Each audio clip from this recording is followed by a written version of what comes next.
for the administration of gene therapy, it looks deceptively simple. It's a single intravenous infusion, and from the outside it may look like it's fairly straightforward, but in reality, it's actually a fairly complex process.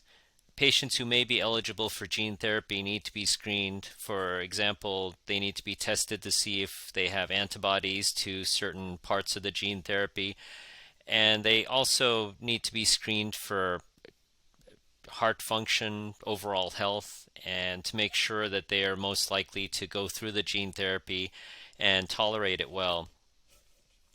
There are multiple phases of potential immune reactions and other reactions to gene therapy after it's administered. And so, as I mentioned, the single infusion aspect of it is a little bit deceptive. It's really important for gene therapy to be administered in a center that has experience with complex care, an infusion center that is comfortable handling complex cases, and a team that really is able to work together in a multidisciplinary fashion and monitor these patients closely. What we've learned is that when patients who receive gene therapy are not monitored closely, they can have sometimes tough outcomes. And we have to be really careful about how we're watching these patients. There are things we can do to mitigate some of those adverse events, and so we want to start those interventions as soon as possible.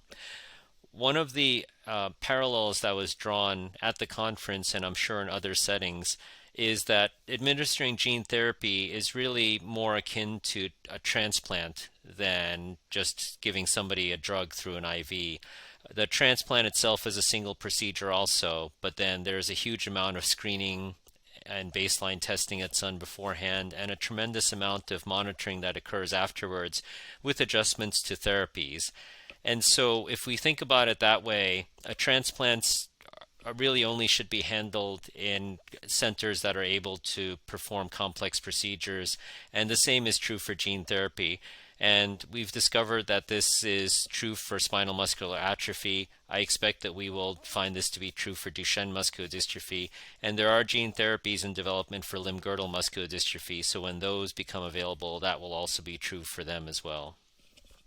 If delandistrogene moxeparvovec is approved, clinicians need to know several things. So first, the boys with Duchenne have to be seronegative for the viral vector used in the product. In this case, the viral vector used is RAVRH74. Baseline workup is not yet known in terms of what the label would say if the medicine does get approved, but likely would include testing to ensure the kidneys, liver, and heart are healthy to administer this.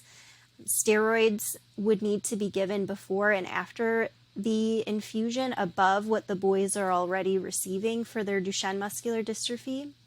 And pretty frequent lab monitoring probably is going to be required as frequently as weekly, potentially for 12 weeks, maybe even more frequently if issues arise.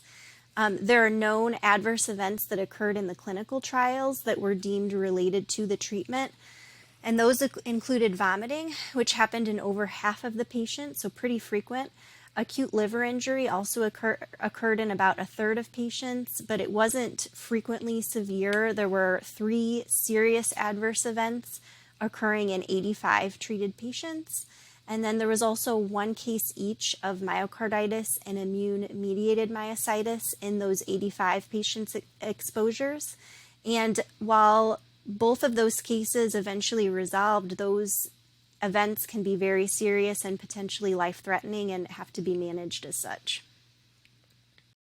One of the things that we talked about is, would you treat a 2-year-old who had been diagnosed with Duchenne dystrophy, knowing that that child is going to grow? Is that the appropriate time to treat a child? Or would you wait until a child is 4 to 7, which would replicate the trials that actually were done with the 4 patients that were initially treated? Do you treat older patients? Do you treat patients that are ambulatory or non-ambulatory? Of course, if SRP 9001 is approved, we don't really know what the label will say and how we'll be allowed to treat patients, but this regardless is a question about at what age and stage should we be treating patients?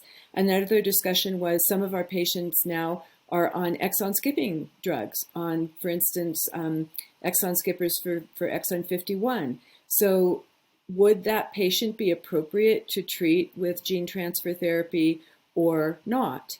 Do patients continue on steroids? We know that when we give gene transfer therapy, that we definitely preload with steroids because of the immune response to the viral vector, the viral capsid that delivers the transgene. But most all of our patients, standard of care now is to have patients on either daily steroids or weekend steroids, and certainly the trend is a little bit more towards weekend steroids now.